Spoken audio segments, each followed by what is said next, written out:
Bom, 5h31 exatamente. Quem tá aí me ouvindo, me dá um alô se o som e o áudio, né, tá bom.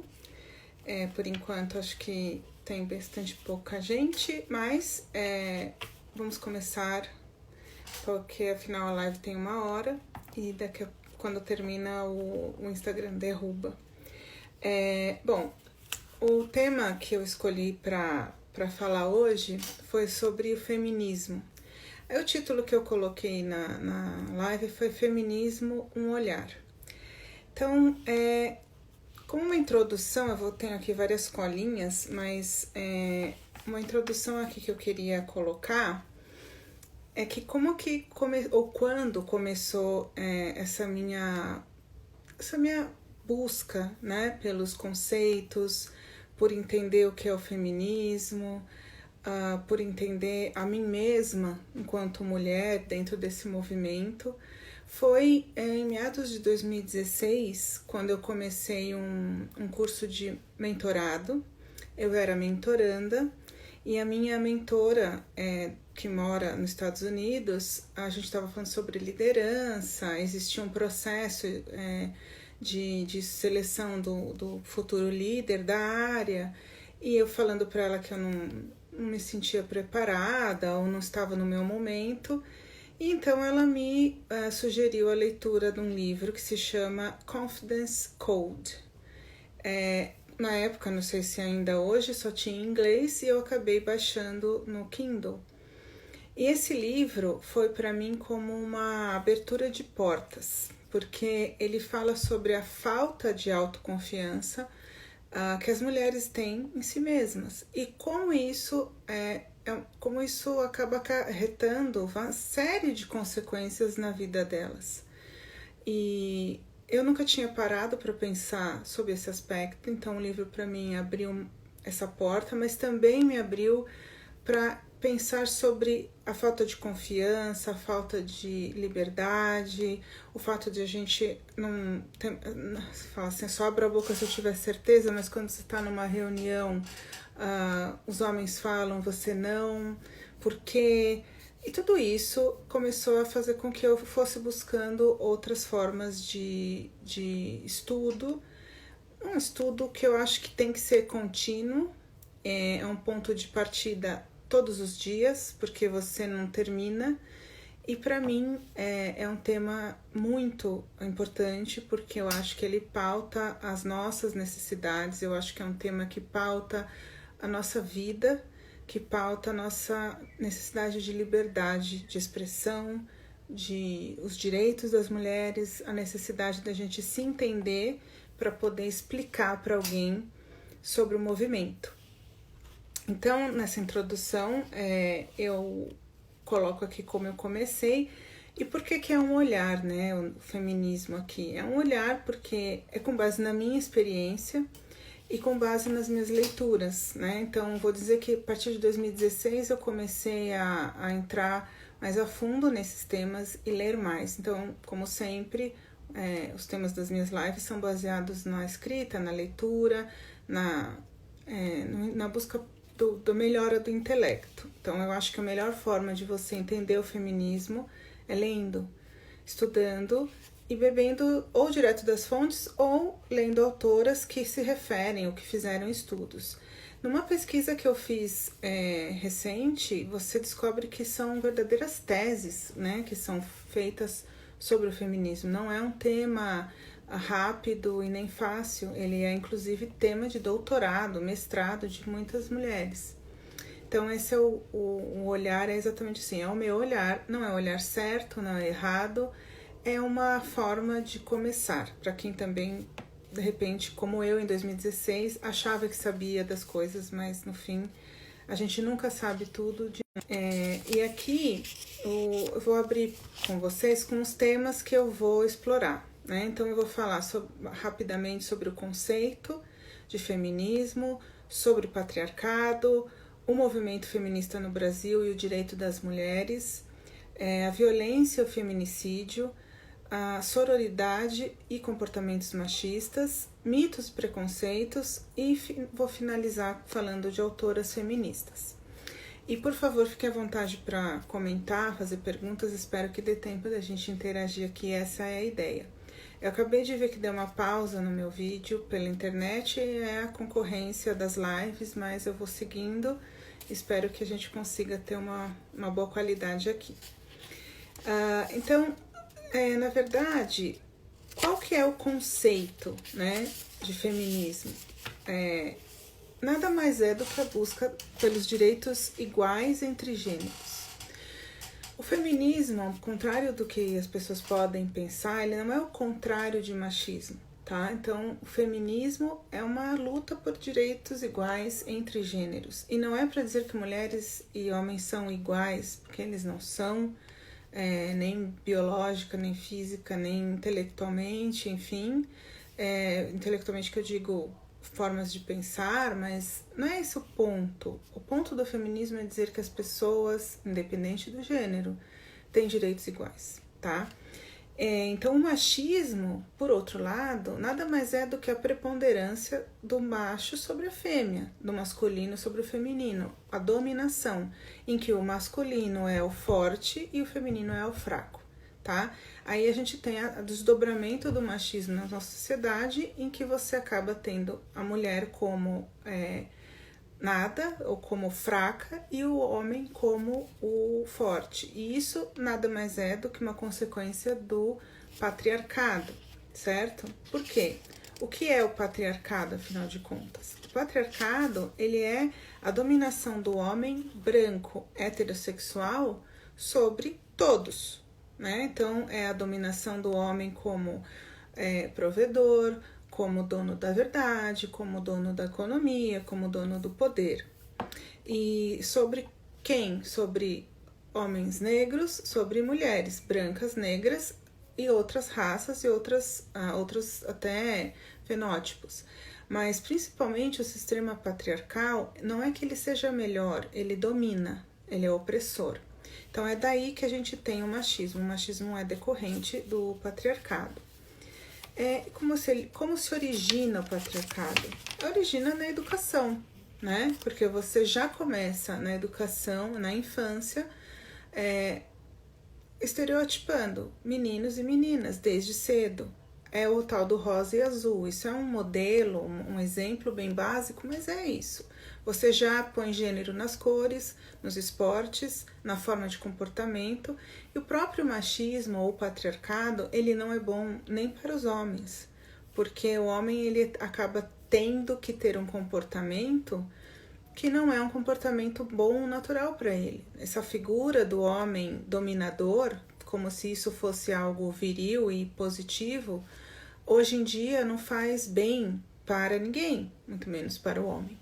E muito menos para as mulheres. Então, educar meninas e meninos para uma sociedade democrática igualitária é o básico, é o início. Mas isso requer uma série de reflexões e mudanças.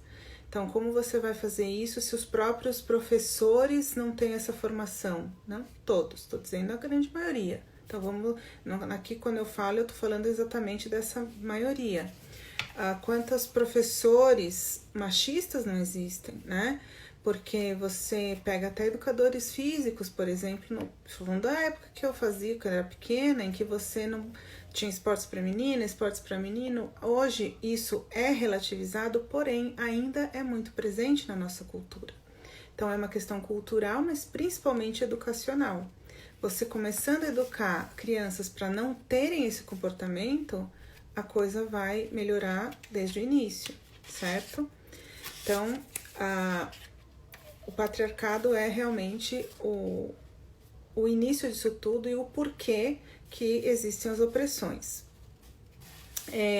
Existe uma questão, falando nessa questão do patriarcado, que isso é bom para os homens e para as mulheres, de falarmos em homens feministas, né? Na verdade, eu provoco muito isso porque eu acho que os homens devem questionar a masculinidade tóxica, né? Questionar essa necessidade de ser o foda, né? Então, os homens, eles podem sim apoiar o feminismo. Mas aí, homem, não seja, por favor, o macho palestrinha do feminismo, que você acha que você sabe e você vai dar aula pra gente ou pra qualquer pessoa, tá? Isso é só uma dica, depois a gente fala dos comportamentos machistas. Entender e ouvir é um bom começo. E questione-se também sobre a masculinidade tóxica, falando de novo. Acho que isso é um tema muito importante, principalmente para as mães colocarem nas crianças, nos meninos. Que essa coisa de virilidade, de ser macho, não leva a muitas coisas.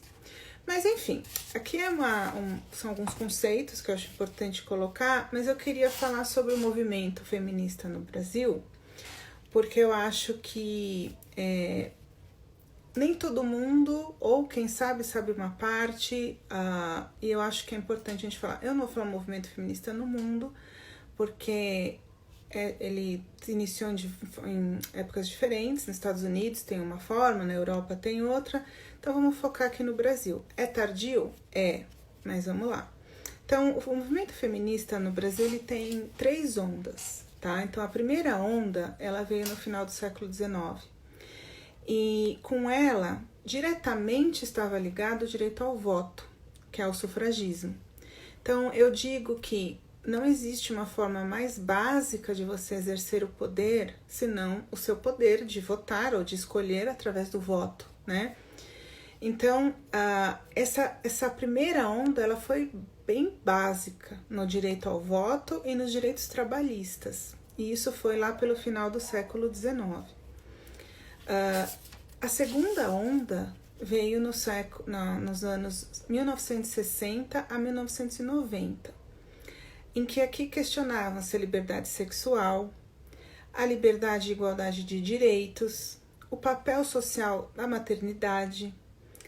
E também foi aqui, nesse período, não exatamente de uma data única, mas ao longo do período, em que veio a chegada das mulheres negras e lésbicas para se juntar ao movimento. Este ponto é bem polêmico, porque eu vou dizer, nem toda feminista é igual, as mulheres não são iguais. Cada mulher tem uma necessidade diferente, um direito a reivindicar. Então, a entrada das mulheres negras e lésbicas no movimento fez com que houvesse a necessidade de endereçar outros direitos. Então, os direitos das mulheres brancas são diversos. Existem, claro, semelhanças, mas existem especificidades. Então, com essa chegada, houve um aumento do movimento, um aumento das reivindicações. Porque existe um termo que eu acho importante a gente mencionar aqui, que é o feminismo hegemônico, que é o feminismo das mulheres brancas, porque elas têm a hegemonia sobre o movimento.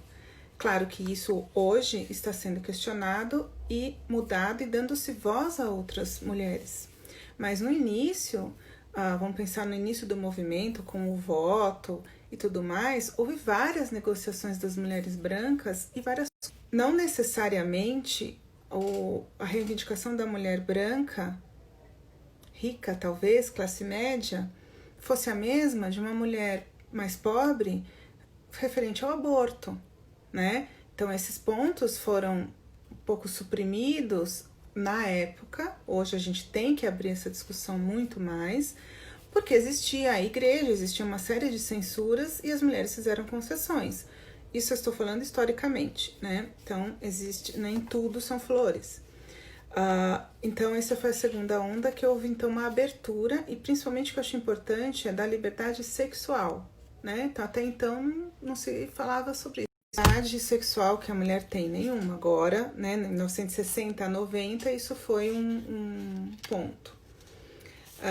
A terceira onda foi então no início dos anos 90 para frente, em que se fala de liberdade total em todos os aspectos da vida da mulher, em que se fala sobre a luta contra os efeitos da sociedade patriarcal, em que você fala de opressão de uma forma mais aberta. Então, assim, obviamente que a gente comparar 90 até hoje, muitos anos se passaram, muitas pautas ainda são as mesmas, mas muitas são mais modernas, né? mas existem pautas que precisam ser endereçadas sempre. Então, muitas voltadas à saúde da mulher. E com a terceira onda, a gente também tem, que é uma coisa mais recente eu digo em termos de história, né? Porque a gente não falava sobre isso há, 10 anos atrás, não assim, abertamente, talvez, e também porque talvez não frequentasse os meios que eu deveria, mas sobre o feminismo interseccional.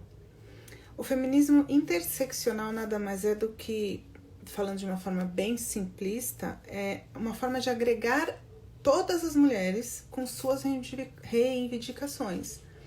Então, é o ponto de intersecção no movimento, em que as mulheres entendem umas às outras e os seus direitos de forma conjunta e de forma que, quando você tem aqueles dois círculos que se unem neste ponto em comum, que é a intersecção. Isso tem sido falado bastante com relação ao feminismo negro. Tá? Eu vou falar um pouco mais sobre essa questão na sororidade. Bom, então tivemos essas ondas. E é assim que se iniciou o movimento feminista no Brasil. E aí nós temos a interessantíssima história dos direitos da mulher no Brasil, que obviamente acompanhou e foi o registro dessas ondas, né? Então, eu não sei se vocês sabem, mas o Código Civil original é de 1916, né? Vamos pensar 1916, ok, você pensa século XX, então, nossa, temos muitas coisas inovadoras. Não, a mulher no Código Civil, ela era considerada incapaz, como uma criança, um adolescente, e também os índios, que chamavam silvícolas, também eram considerados incapazes. E as pessoas com deficiência mental. Então, assim, hoje você vai ver quem é incapaz. Incapaz é o quê? É a pessoa que não tem condições de tomar decisões. Ou não tem condições sociais, psicológicas ou mesmo físicas, né? Então, um adolescente, ele não tem ainda a condição, não completou a idade para isso. Não que necessariamente, por você ser mais velho, você tenha, mas essa é a objetividade da lei. Então, a mulher era considerada incapaz, ou seja, ela não podia tomar nenhuma ação sozinha. E isso em 1916, antes disso, e até lá para 32, 34, quando nós tivemos o movimento do sufragismo aqui no Brasil, a luta pelo direito ao voto. Como eu disse, o começo de tudo, o básico, o voto. Então, a mulher pôde votar. Em 32 era a partir dos 21 e em 34 a partir dos 18. Em 1962 foi criado o Estatuto da Mulher Casada. Eu me lembro quando eu estava na faculdade de Direito que eu achei curioso esse nome.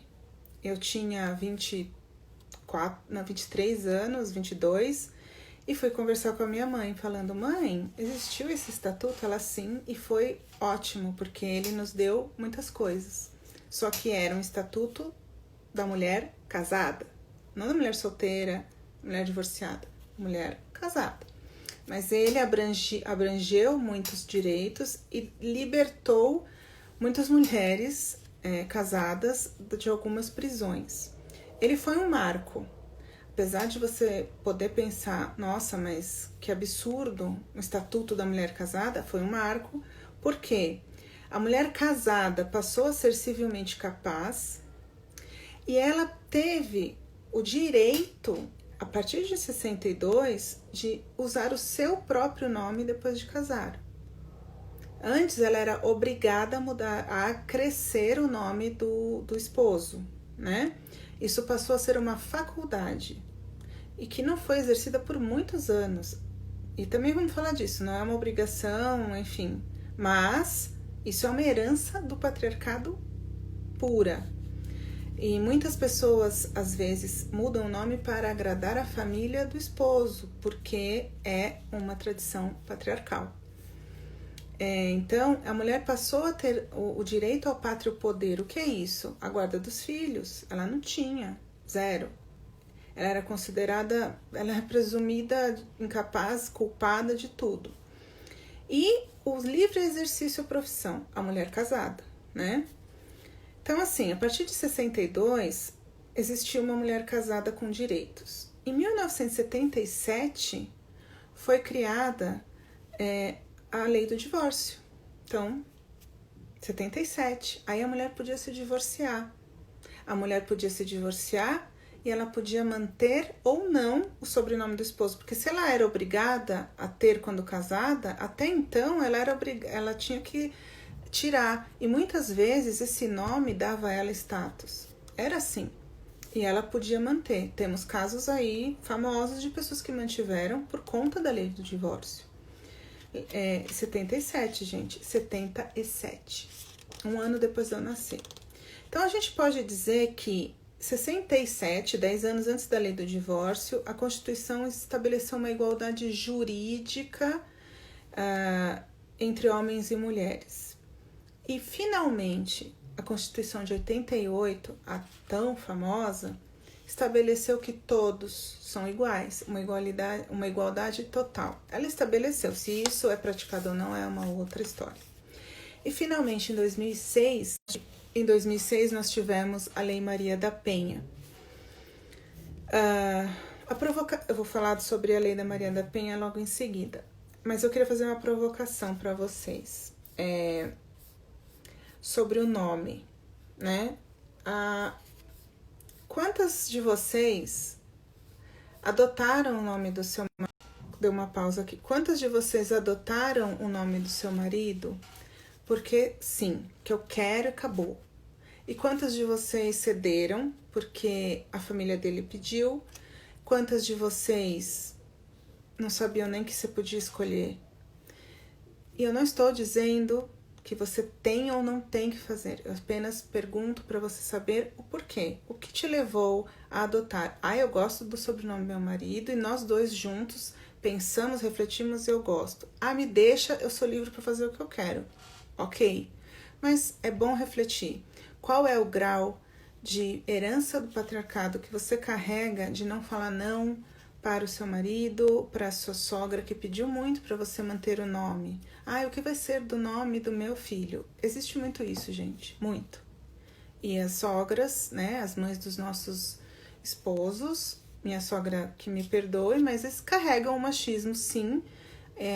Ainda existe um grande número de mulheres machistas por conta da educação, né? E isso tem que ser alterado como? De novo, educando crianças. Enfim, eu descobri que eu poderia escolher o meu nome na faculdade. Quando eu estudei Direito de Família, eu falei, nossa, que legal. E fui perguntar para minha mãe, porque ela se casou depois do Estatuto da Mulher Casada. Por que você mudou seu nome? E ela disse, porque eu não gostava do meu. Eu falei, ok. Não discuti. A resposta foi, né, não é da sua conta, algo assim. Mas pensando nisso, hoje, existem homens que também adotam o nome das suas esposas. Ok, eu sei. Mas isso é totalmente fora do contexto. A gente tem que pensar aqui que a mulher era obrigada a adotar o sobrenome do marido. Depois virou uma faculdade. Isso não deveria nem ser discutido, não é verdade? Meu nome é meu nome, acabou. Enfim. Mas isso é apenas uma provocação. E eu gosto de provocar às vezes, porque eu acho que a gente tem que se questionar, né? Voltando então, 2006, a Lei da Maria da Penha, que foi o quê? A lei que estabeleceu as penalidades para a violência contra a mulher. Violência contra a mulher não existiu em 2006. Ela existe há séculos. Só que existiu então uma lei para penalizar. Então tá tudo resolvido. Muito pelo contrário, tá tudo uma grande confusão, porque as mulheres continuam sendo agredidas e não conseguem a proteção que elas necessitam. Mas o ponto que eu quero falar sobre a violência contra a mulher é: por que existe a violência contra a mulher? Por que existe o feminicídio? A violência existe sempre, sempre existiu. Tem guerra? Sim, tem guerra. A guerra pode ser uma das origens, mas a guerra sempre é entre homens. As mulheres podem ser... Então, existem várias correntes, tá, sobre a violência. Existe a corrente de mulheres que dizem que as mulheres são vítimas, outras que dizem que elas são cúmplices e outras que dizem que elas usam isso como uma forma de comunicação com seu marido, cônjuge. Quando você acaba indo mais a fundo, você vê que existem autoras que não conseguem se posicionar a favor da mulher. Elas têm que dizer que, enfim, a mulher não... Elas têm medo de dizer que a mulher é vítima e acabam colocando a mulher numa posição absurda em que ela usa dos instrumentos da lei para se beneficiar e ameaçar o seu agressor. Isso é doente. Isso não é a explicação do que por que tem violência. Isso é outra coisa. Isso é a relação da mulher que já está prejudicada. Então, existe a violência contra a mulher porque a mulher não tem voz, porque a mulher é considerada fraca. Então, o homem agride porque ele acha que ele pode. A lei vai penalizá-lo, mas a lei é punitiva. Qual é a forma preventiva? Voltamos lá na educação. Lá na educação, e não só educação, né? Políticas públicas, educação, a gente ter um sistema justo, de profissional. Então, o homem que se sente diminuído vai lá e desconta na mulher. Por que ele desconta na mulher? Porque assim ele foi criado a vida inteira. Ele viu esses modelos antes e ele acha que é assim que tem que ser. Se você educa uma pessoa para sair dessa toxicidade, ela não vai praticar esses atos. Então, isso é algo contínuo e a mulher, ela não é uma vítima, coitadinha, não é isso. É muito pior do que isso. Isso é estrutural. A mulher, ela é violentada. E não é só fisicamente, mas a gente fala em termos de índices estatísticos, etc., as mulheres não denunciam os agressores sempre, elas têm medo. O que leva a mulher a ter medo? É o silêncio dela que mata, mas por quê? Porque a cultura machista faz com que a mulher se sinta responsável. A culpa foi minha, eu que provoquei.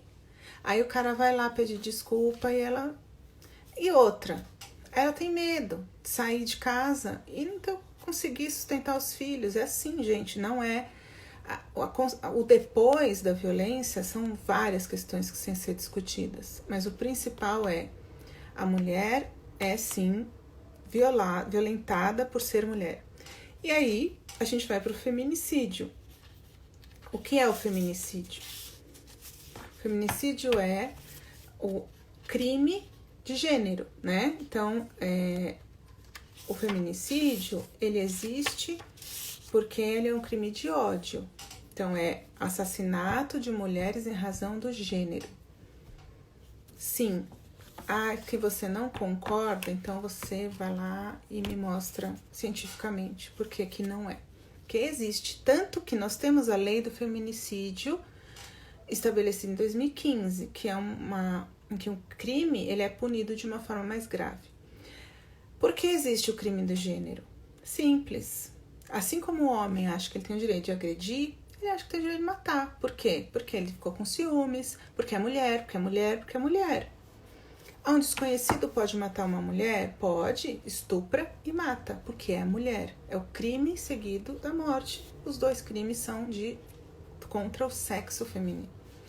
E homem pode ser homem, enfim, gente, é feminicídio, crime de gênero, né? A Bia Ribeiro está falando aqui que a mulher tem medo por falta de acolhimento, julgamentos, entre outros fatores que diminuem seu gênero. Exatamente. Ela não se sente acolhida quando ela vai denunciar.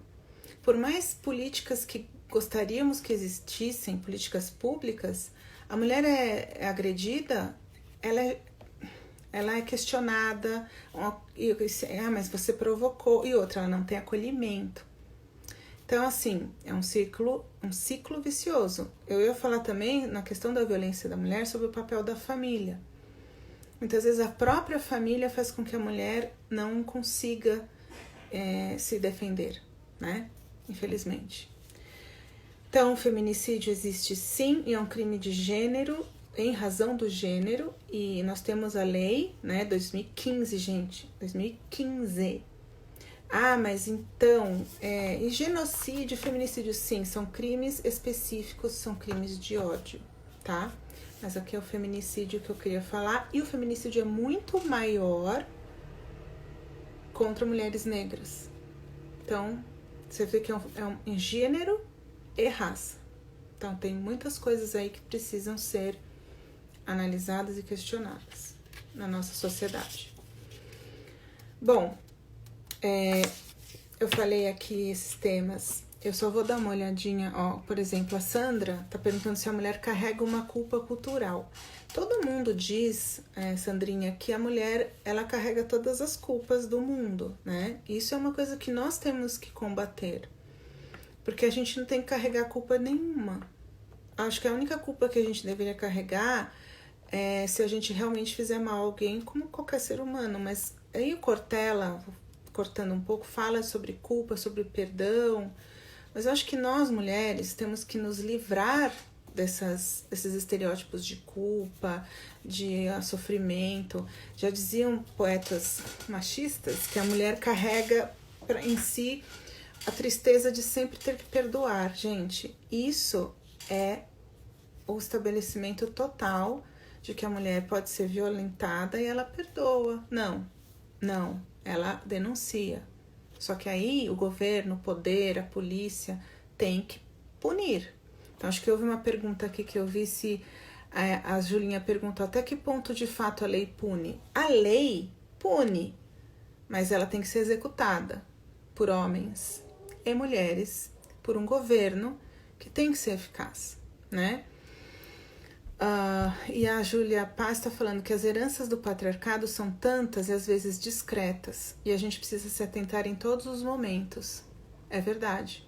Se você não se atenta, você não só herda, como você passa adiante, né?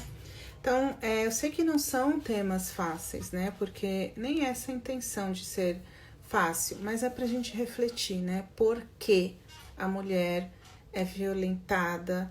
Por que aqui no Brasil a gente tem tantas mortes de mulheres negras? Por que não há acolhimento? Por que não há políticas públicas eficazes? Então, acho que esse é um dos principais movimentos que existem, né? E você falar, violência doméstica. Aumentou com a quarentena. Gente, isso é muito complicado.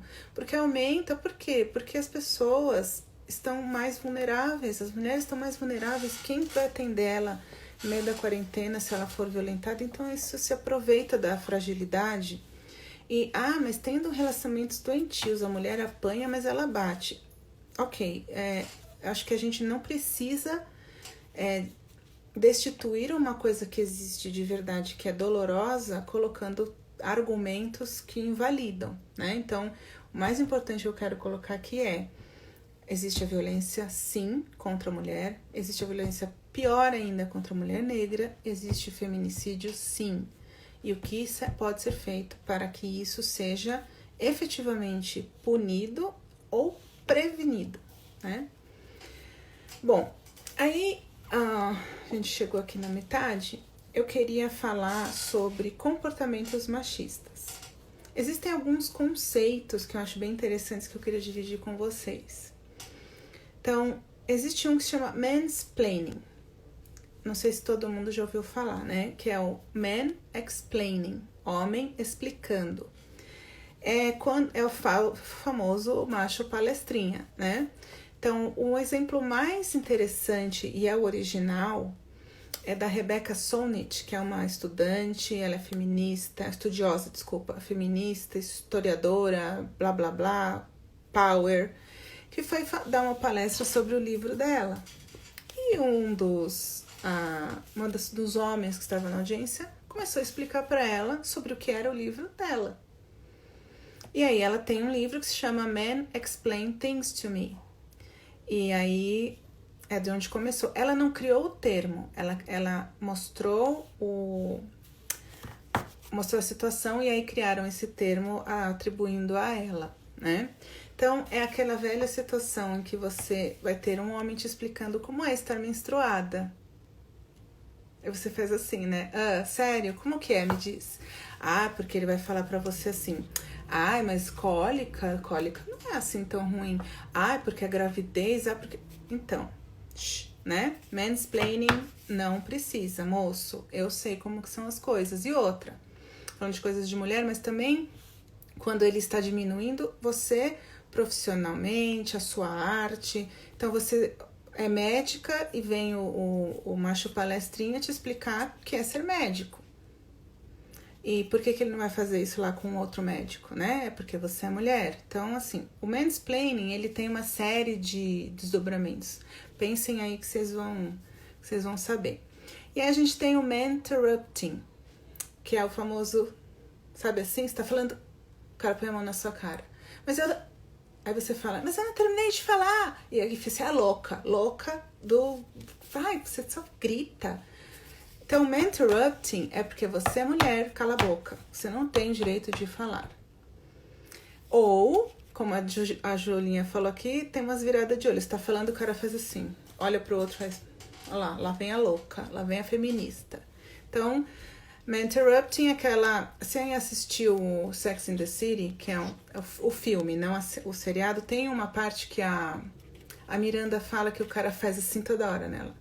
Aí você fala, não é possível. Já passei por isso e dá vontade de fazer assim, ó. Enfim.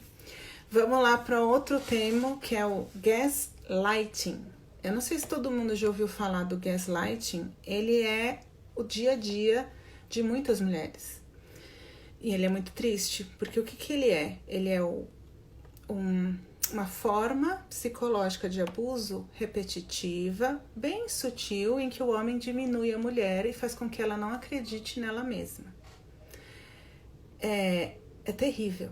Ele tem origem num filme da década de 60, que se chama Gaslight, em que o marido da mulher fazia com que ela pensasse que ela era louca. É isso.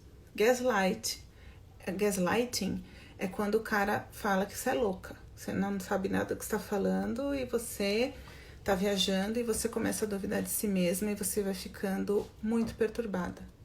Isso pode ser muito aos pouquinhos, isso pode ser de uma vez, mas isso acontece e isso é terrível.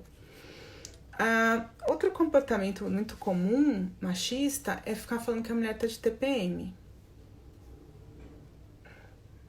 Então, eu nem vou falar muito que é assim, você está reduzindo uma mulher a hormônios. Você está dizendo que a condição que ela tem, e nem toda mulher tem TPM, nem toda mulher menstrua, enfim, mas você está dizendo que a condição dela de repente não concordar com o que você está dizendo é só porque ela menstrua. Fala sério, né? Eu brinco aqui que as piadas machistas do churrasco não dá mais, né, gente? Então, assim... eu tenho vontade de falar, então fala assim, sério, você tá falando? Às vezes dá preguiça, mas realmente estamos num momento em que não dá pra você ficar fazendo piada machista. E até a Bia tá falando, e quando falam que é falta de, né, mal amada, falta de sexo, falta de qualquer coisa, realmente é o fim da picada. Mas piadas machistas eu acho que é aquela velha história, né? Que o cara tá fazendo um comentáriozinho, uma piada pra te rebaixar porque você realmente está incomodando. Isso é ridículo.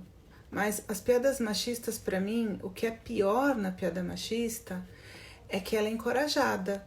As pessoas riem, as pessoas continuam. Então, o nosso papel enquanto pessoas conscientes é parar com isso. Assim como eu falo das piadas racistas, como eu falei na última. Tudo que você faz para diminuir um ser humano, você pode parar, né? Vamos pensar nisso.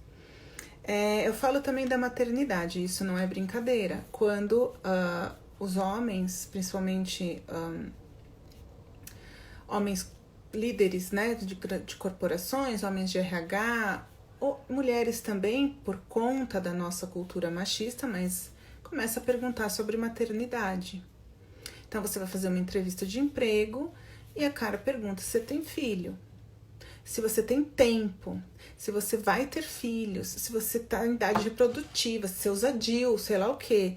É um absurdo, porque ele não pergunta isso para um homem. Então, isso é um absurdo, é assédio moral. Então, e outra, pior ainda, além disso, é se você está trabalhando e você quer engravidar. Pronto, vai para a geladeira. Ah, mas não é com todo mundo. Quantos casos de pessoas que engravidaram, voltaram da licença maternidade e foram demitidas? Isso é absurdamente comum. Absurdamente comum. Principalmente na média baixa administração, porque as pessoas acham que elas são dispensáveis, vai lá. E na alta administração, a mulher que não consegue se desdobrar, ter babá, empregado, motorista, ela não vai ter muito bônus, não, ela vai ficar para trás e ela começa... Aí ela carrega a culpa, Sandrinha, voltando no termo da culpa, de que ela não consegue cuidar do filho, não consegue cuidar do trabalho, ou ela tem que ser um ou outro, ela não é uma mulher decente, porque ela tem que se arrumar, porque ela tem que. E o homem acorda, 5 minutos tá pronto e vai trabalhar. Mas não é assim também, né? Se não tem a divisão das tarefas, se não tem essa conversa em casa, tudo sobra para a mulher. Tripla jornada. Então, e assim vai. Tem vários modelos, exemplos que a gente pode colocar aqui. Outro termo, a Julinha está perguntando se a mulher pode processar a empresa. Pode. Mas isso é bem, bem complicado, porque ela vai se ela tem as provas do assédio moral, ela pode. Mas aí a justiça ir a favor dela, Julinha, ela tem que ter muitas evidências, né? Não vai cantar evidências, hein, por favor. E a gente tem também o termo feminazi. Por favor, não usem esse termo. Eu acho que feminazi é realmente uma das formas, ou queimadora de sutiã, são as formas mais terríveis de você diminuir o valor de um movimento que faz com que seja possível a igualdade de gêneros, de direito de gêneros, né? Então, feminazi não é legal, tá? O que é feminazi? Vai pesquisar. Você já deve ter ouvido falar. E aí eu falo assim, quando a pessoa fala de coisa de mulherzinha, isso é coisa de mulherzinha. Então, se seu filho gosta de fazer coisas que você não está acostumado, que não estão dentro do seu mundo de conceitos masculinos, deixe ele fazer. Porque é aí que começa. Não é coisa de mulherzinha. É coisa de gente, né? Ele tem interesses diferentes dos seus. Vamos começar por aí.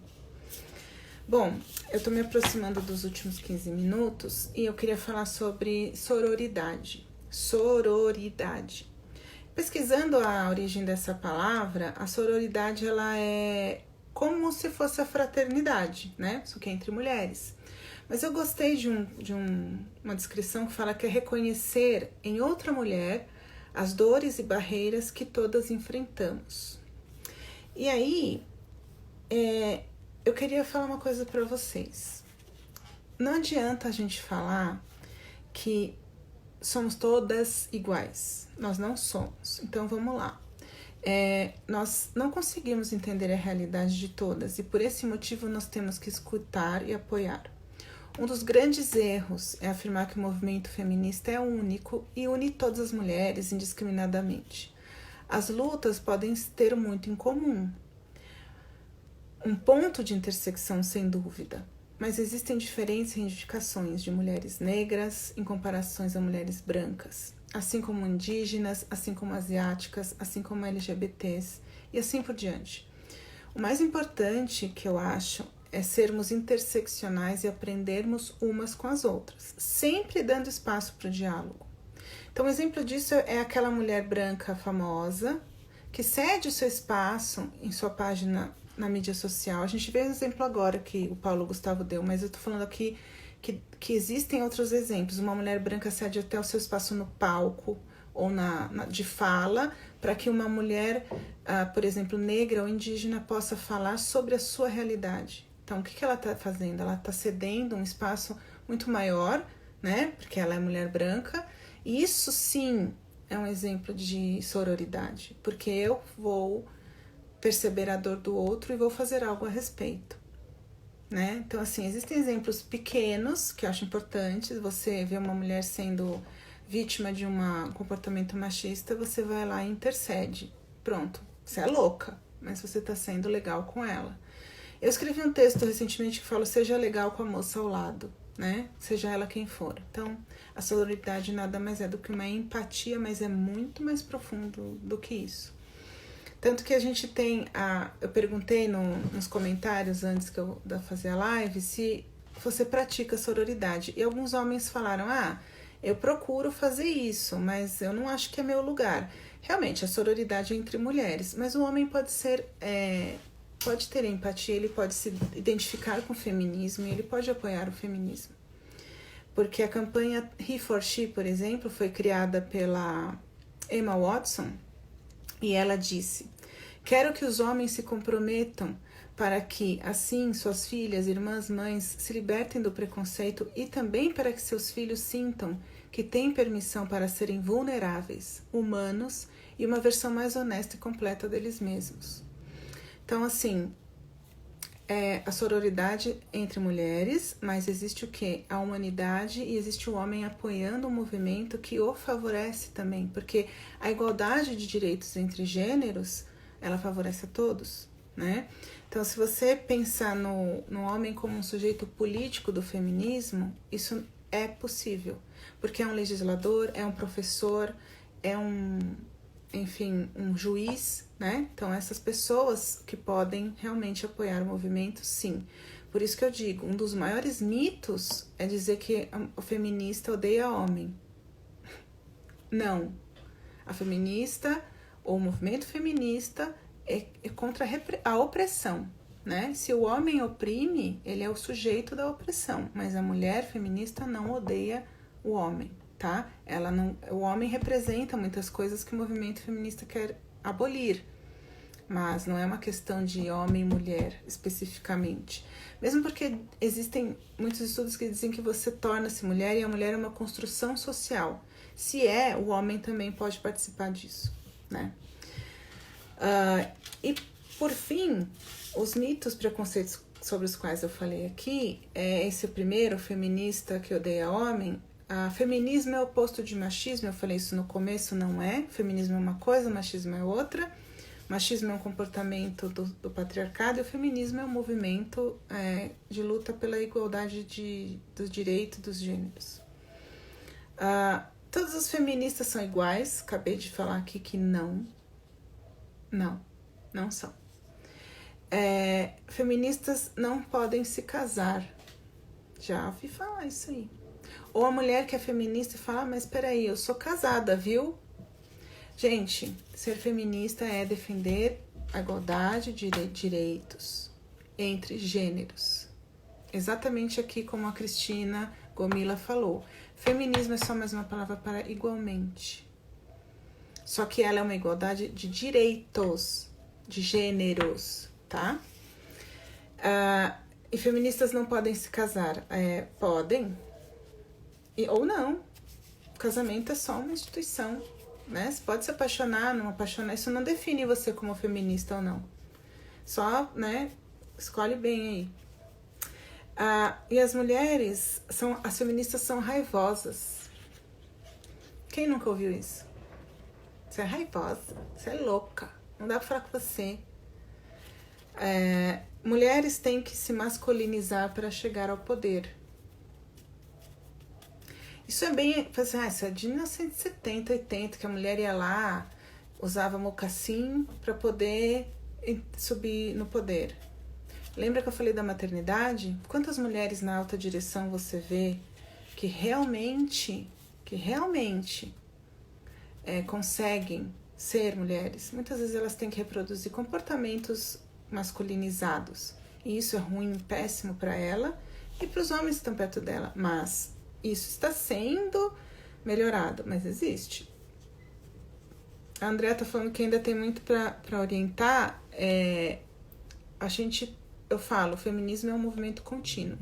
Eu vou depois no meu blog, eu vou colocar algumas dicas de como começar, uns conceitos, uma coisa simples, só para, né, a gente começar. Esses preconceitos são todas formas de você menosprezar o movimento. Então você pergunta para você mesmo, tá certo isso que ele tá falando? Ou ela, porque as mulheres podem ser machistas, né? Então acho que eu falei dos comportamentos machistas, mas eu tenho ainda um tempinho, eu esqueci de falar das práticas machistas no mundo corporativo. Aí é para refletir, porque tem muitas mulheres trabalhando. E que vem isso? Primeira coisa, salário desigual, né? Isso é fato. Mulher ganha menos que homem, é comprovado. Não ter mulheres na alta liderança. Existem empresas exemplares que tem mulher na alta liderança, CEO, CFO, COO, e que vai lá e que assine, que faz e que tem. Mas existem outras que não. Ou é fachada, ou às vezes é só uma liderança leve, que não tem decisão nenhuma, e você tem então um clube do bolinha ali que toma as decisões. E aí isso aí é só descer em cascata, né? Encorajar piadas machistas, quem nunca, né? Em reuniões você tá lá e, né? Aquela piada, o seu chefe ou o seu par, e lá vem você. Aí você vai ficar onde depois se você falar pra ele, para, isso não tem nada a ver, você vai ficar na geladeira, mas você vai ficar quieta? Aí é aquela história, né? Então você tem que se unir com outras mulheres, tem que derrubar isso aí, não é fácil. Colocar mulheres em situações constrangedoras, já vi, continuarei vendo, infelizmente. E já vi também aqueles comportamentos, sabe, a mulher tá de saia com a perna cruzada e o cara fica, enfim. Não ter uma cultura de inclusão e diversidade.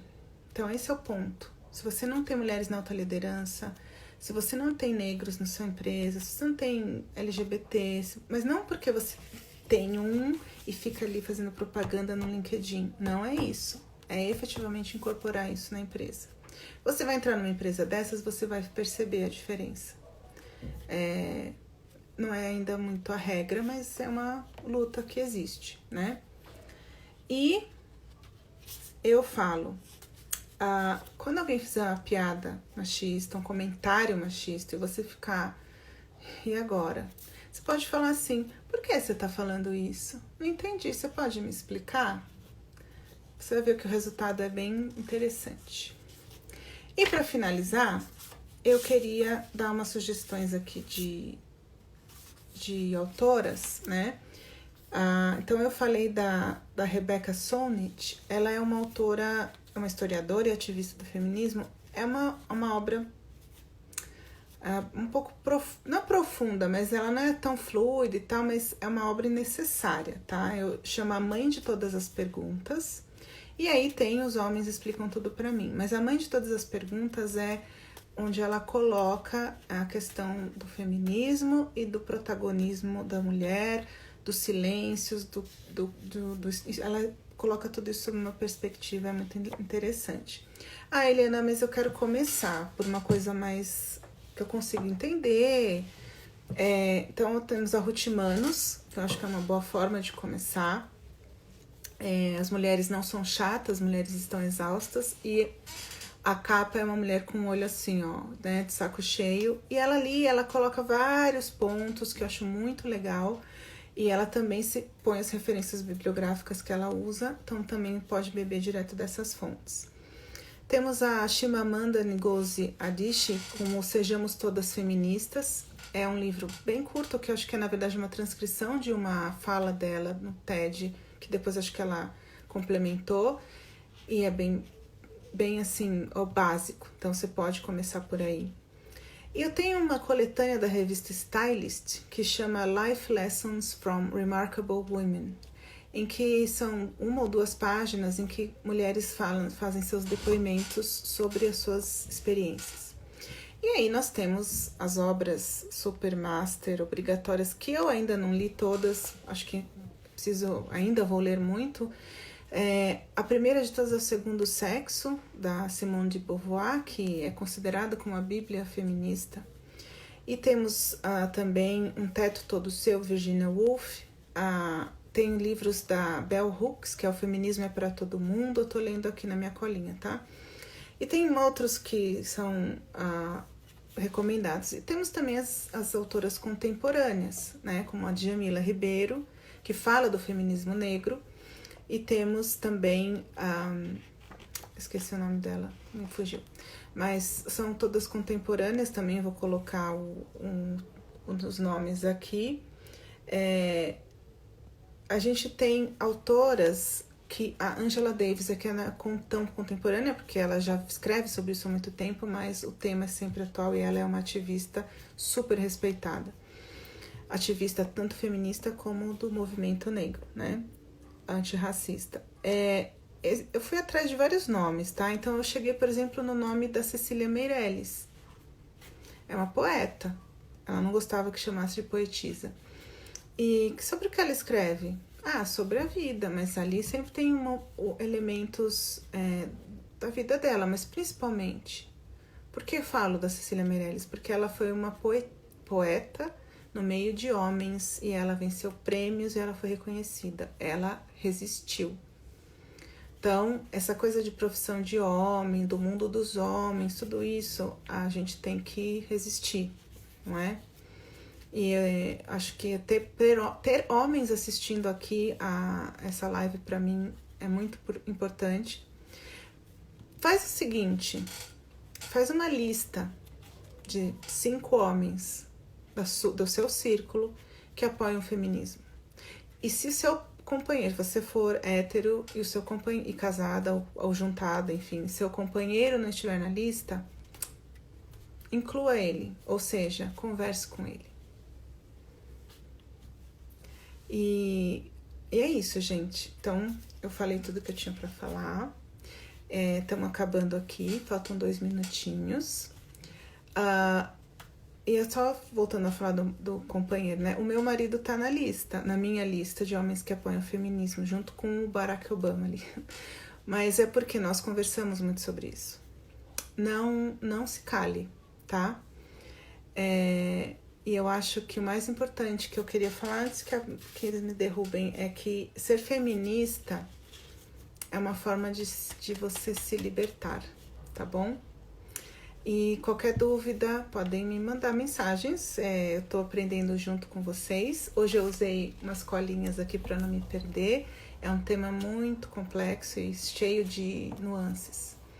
E eu finalmente tô no final aqui. E eu não falei sobre a estética, sobre a opressão da estética, da beleza. Fica para uma próxima. Eu quase vim sem maquiagem para falar, sou feminista. Mas eu falei, não, eu gosto de me maquiar às vezes, né? A gente tem que fazer o que a gente quer. E isso é liberdade. Obrigada, gente. Até a próxima.